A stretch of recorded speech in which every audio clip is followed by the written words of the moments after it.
This video is going to demonstrate how to use the NC-SIML interface to import a job directly from hyperMILL.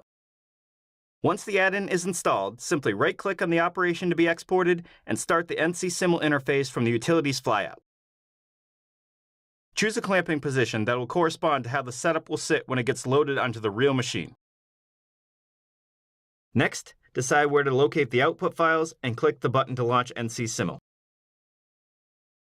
The interface will begin generating the NC data for the project and assembling all of the files for the environment that it's constructing.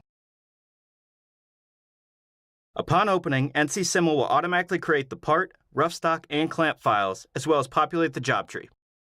It creates a tool library from the hyperMILL models, sets the offsets in the initialization, and automatically performs a syntax error check on the post-process G-code.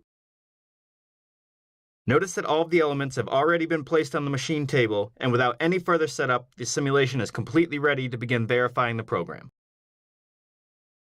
While the simulation is running and checking for collisions, the 3D window is still able to be zoomed, panned, and rotated to effectively view the entirety of the process.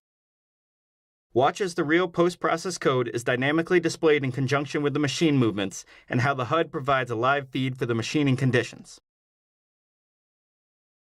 With all of these tools at one's disposal, NC-SIML makes it easy to feel confident about sending out a 100% proven program to the shop floor.